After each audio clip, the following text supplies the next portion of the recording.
अध्याय 5वा श्लोक क्रमांक 26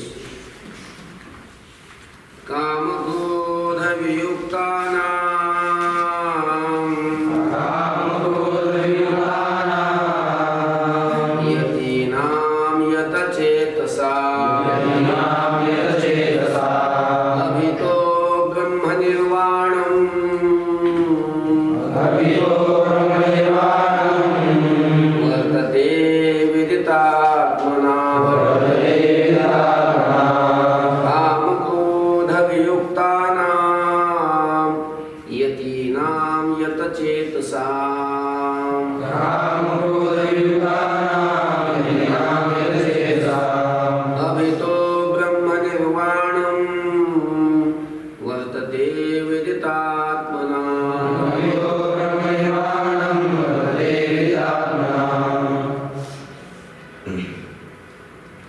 कामक्रोधवियुक्तानां यतीनां यतचेतसाम् अभितः ब्रह्मनिर्वाणं वर्तते विदितात्मना. अलग पदच्छेद. काम क्रोध वियुक्तानां, काम क्रोध यांनी रहित झालेल्या यतचेतसा, ज्यांनी आपलं चित्त आपल्या अधीन केलेलं आहे अशा चित्त स्वाधीन केलेल्या विदितात्मना, आत्मस्वरूपाला जाणणाऱ्या यतीना, संन्यासाला अभित ब्रह्मनिर्वाणं वर्तते. दोन्ही बाजूनी अभित नाम उभयत म्हणजे दोन्ही बाजूनी ब्रह्मनिर्वाणं वर्तते. ब्रह्मनिर्वाणं मोक्ष. मोक्ष ब्रह्मनिर्वाण म्हणजे काय? मोक्ष. वर्तते म्हणजे असतो. दोन्ही बाजूनी मोक्ष असतो. दोन्ही बाजूनी म्हणजे जिवंतपणी त्याला मोक्षच असतो आणि मेल्यावर सुद्धा काय असतो? मोक्ष. जिवंत असताना जीवनमुक्ती आणि मेल्यावर विदेह मुक्ती. चढी घेतली का?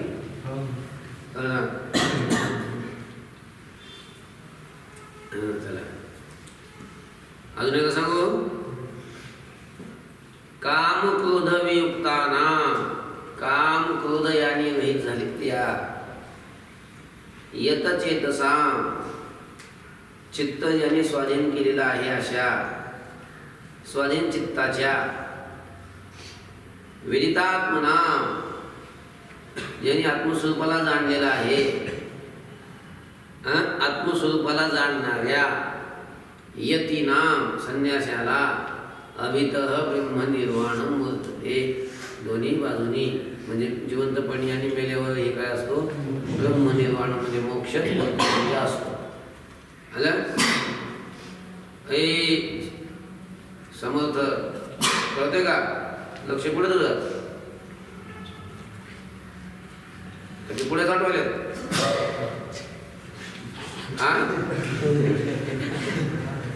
कामक्रोधवियुक्तानां, कामक्रोधाने रहित झालेल्या यतचेतसां,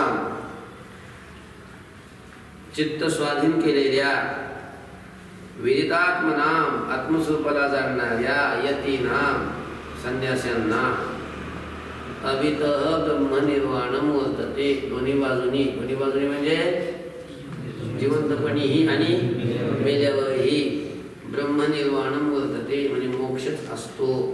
आलं?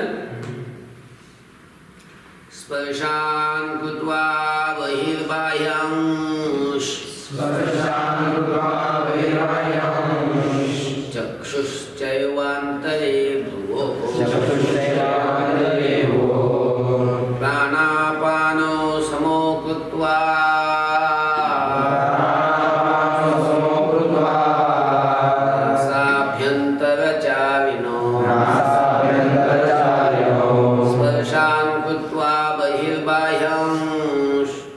चक्षुश्चैवान्तरे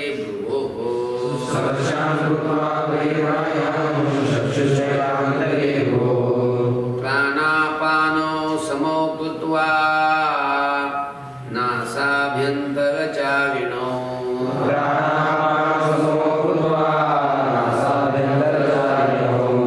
स्पर्शान् कृत्वा बहिः बाह्यान् चक्षुः च एव अंतरे भ्रुवोः प्राणापानौ समौ कृत्वा नासाभ्यन्तरचारिणौ.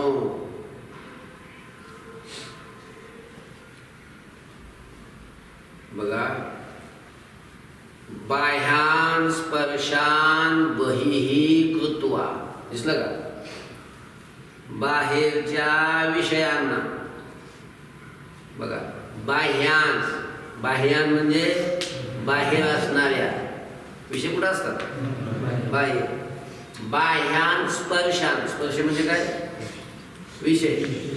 मग बाहेरच्या विषयांना बहिः कृत्वा, त्यांना बाहेरच करू, म्हणजे बाहेरच्या विषयांना आत येऊ द्यायचं नाही. म्हणजे बाहेरच्या विषय भोगायचे तर नाहीच, पण चिंतन सुद्धा करायचं नाही विषयाचं, त्यांना आत येऊ द्यायचं. असे बाहेरच्या विषयांना बाहेरच करू, बाहेरच त्यांचा त्याग करू. च, दिसलं का च कुठे? आणि चक्षुः भ्रुवोः अंतरे कृत्वा. इकडे बघा, चक्षुः म्हणजे नेत्र, नेत्रदृष्टी. काय? नेत्रदृष्टी. भ्रुवोः म्हणजे ही भ्रुकुटी, ते भ्रुकुटीच्या अंतरे, अंतरे म्हणजे मध्ये, मध्यभागी इथं. चक्षुः म्हणजे दृष्टी, भ्रुवोः अंतरे म्हणजे भ्रुकुटीच्या मध्यभागी, कृत्वा म्हणजे स्थिर करून, म्हणजे अशी वृत्ती दृष्टी इथं स्थिर करायची भ्रुकुटीच्या मध्यभागी. आता ते आपल्याकडं जमणार आहे, योगी पुरुषाला योगाचा अभ्यास करावा लागतो, आणि मग योगी पुरुषाला जमतं.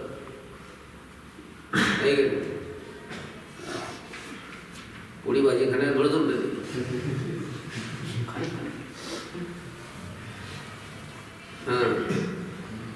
नासाभ्यन्तरचारिणौ प्राणापानौ समौ कृत्वा.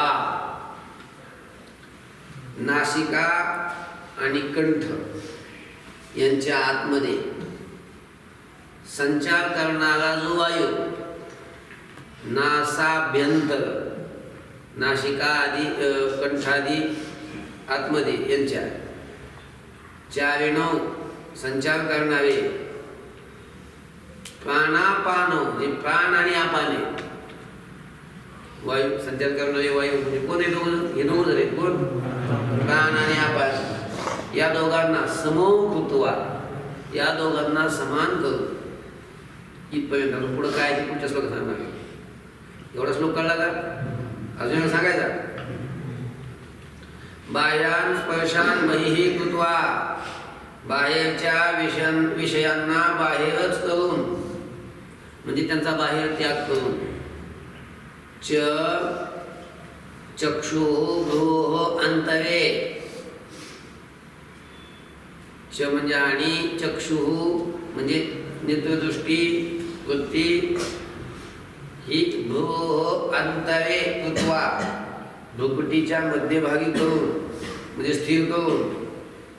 नासाभ्यन्तरचारिणौ प्राणापानौ समौ कृत्वा, नासिका कंठादी आतमध्ये संचार करणारे जे प्राण आणि आपान त्यांना समौ कृत्वा म्हणजे समान करून. पुढं सांगतो अजून काय ते. यतेंद्रिय मनोबुद्धिर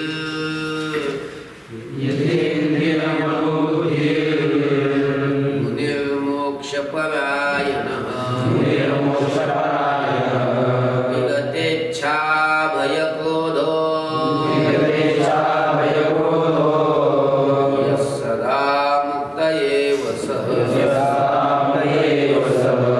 यतेन्द्रिय यतेन्द्रिय मनोबुद्धिर मुनिर्मोक्षपरायणः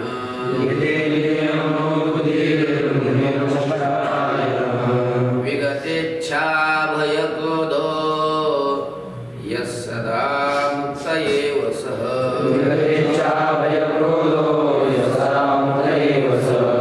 यतेन्द्रिय मनोबुद्धिर मुनिर्मोक्षपरायणः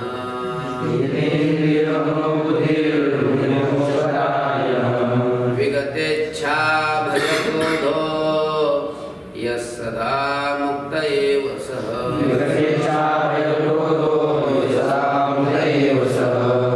यतेन्द्रिय मनोबुद्धिः मुनिः मोक्षपरायणः विगतेच्छा भयक्रोधः यः सदा मुक्तः एव सः. आला का पदच्छेद? यह मुनिः दिसलं का? यह कुठे? यह वरच्या वेळेत आणि मुनी खालच्या वेळेत आहे बघा. हा यह खालच्या वेळेत आहे का? मुनी कुठे आहे? वरच्या वेळेत. यह मुनिः म्हणजे जो संन्यासी कसा आहे? यतेंद्रिय मनोबुद्धिः ज्यांनी आपले इंद्रिये मन आणि बुद्धी आपल्या अधीन केलेले आहे त्याला काय म्हणतात? अशा त्या मुनीला काय म्हणतात? यतेंद्रिय मनोबुद्धिः. ज्यांनी आपले इंद्रिय मन आणि बुद्धी आपल्या अधीन केलेली आहे, स्वाधीन केलेली आहे. म्हणजे इंद्रिय मन बुद्धी स्वाधीन केलेला असा अर्थ आहे. मोक्षपरायणः मोक्षपरायण असलेला म्हणजे ज्याला मोक्ष सर्वश्रेष्ठ जगामध्ये वाटतो असा. विगतेच्छा भयक्रोधः इच्छा भीती आणि क्रोध ज्याचे काय झालेले आहेत निघून गेलेले आहेत असा जो पुरुष त्याला म्हणतात विगतेच्छा भयक्रोधः. इच्छा भय क्रोध ज्याचे निघून गेलेले आहेत असा तो पुरुष. सहा तो सहा म्हणजे तो सदा मुक्तः एव तो सतत काय आहे? मुक्तच आहे. कोण सतत मुक्तच आहे? यह मुनी म्हणजे जो मुनी जो संन्यासी कसा आहे? यतेंद्रिय मनोबुद्धिः इंद्रिय मन बुद्धी ज्यांनी स्वाधीन केलेली आहेत असा आहे. म्हणजे इंद्रिय मन बुद्धी स्वाधीन असलेला मोक्षपरायण असलेला विगतेच्छा भय क्रोध इच्छा भय आणि क्रोध ज्याचे निघून गेलेले आहेत असा सहा तो पुरुष सदा मुक्तः एव तो सतत कसा आहे? मुक्तच आहे. भोक्ता यज्ञ तपसा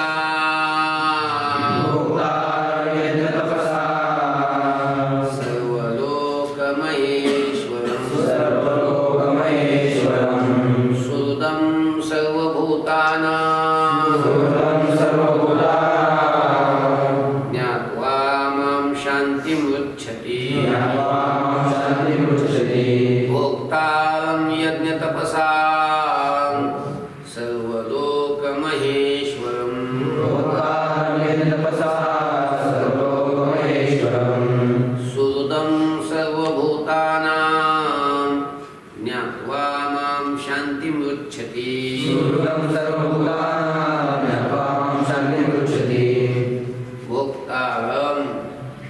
यज्ञ तपसा सर्वलोकमहेश्वरं सुहृदं सर्वभूतानां ज्ञात्वा मां शांतिं रुच्छति. आला का पदच्छेद? बघा यज्ञ तपसां भोक्तारं यज्ञ आणि तपाचा जो भोक्ता आहे त्या भोक्त्याला. यज्ञ तपाचा भोक्ता कोण असतो? ईश्वर. कोण असतो? ईश्वर. यज्ञामध्ये जे अर्पण केलं जातं, उदय दिलं जातं, ते कोणाला प्राप्त होत असतं? ईश्वराला. म्हणजेच यज्ञाचा आणि तपाचा भोगता कोण आहे? तपश्चर्या जे केली जाते तप कोणाला प्राप्त होतं? ईश्वराला. म्हणजे यज्ञ तपाचा भोगता असणाऱ्या मला, अजून सर्व लोक महेश्वरम, सर्व लोकांचा महेश्वर असणाऱ्या मला, सर्व ते मला सगळे आहे पुढे येणार सगळं ते सगळ्याचं नंतर, म्हणून पण तुमच्या लक्षात नाही म्हणून मी सांगितलं डबल डबल. सर्व भूतानां सुहृदम, सर्व भूतांचा सुहृद. सुहृद म्हणजे काय? हित इच्छिणारा. सगळ्या भूतांचं हित व्हावं असं कोणाला वाटतं? मला. अशा त्या मला, कळलं का?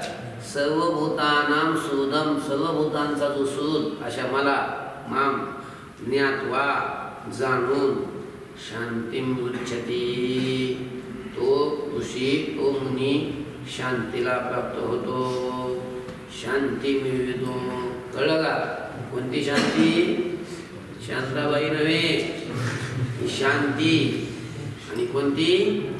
ब्रह्मनिर्वाण उपासनावी शांती, म्हणजेच मोक्ष उपासनावी शांती. या शांतीला तो काय करतो? प्राप्त करतो.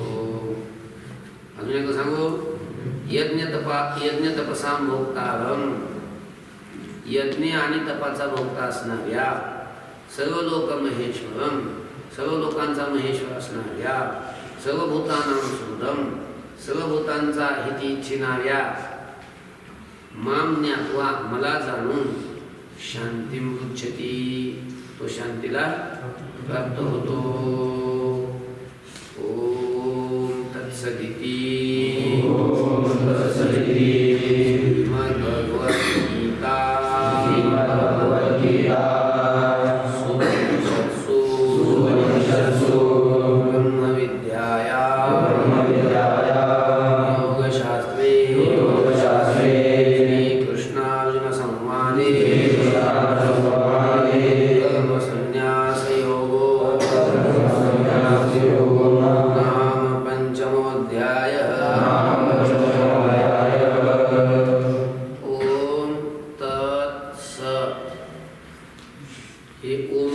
परमात्म्याचा नामनिर्देश आहे. आलं? इति, इति म्हणजे अशा प्रकारे श्रीमद भगवद्गीतासु, श्रीमद म्हणजे श्रीनं संपन्न असणारा, भगवत भगाने संपन्न असणारा जो परमात्मा, त्यांनी गायलेल्या, गीतासु म्हणजे त्यांनी गायलेल्या उपनिषत्सु, उपनिषेदातील ब्रह्मविद्यायां ब्रह्मविद्येतील योगशास्त्रे, योगशास्त्रातील श्रीकृष्णार्जुन संवादे, श्रीकृष्णाने अर्जुनाच्या संवादातील कर्मसन्न्यास योग नाम पंचमः अध्याय.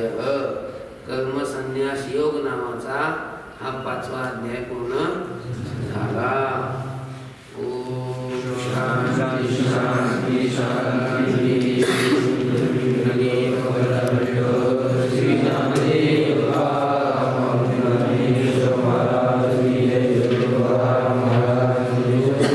महाराज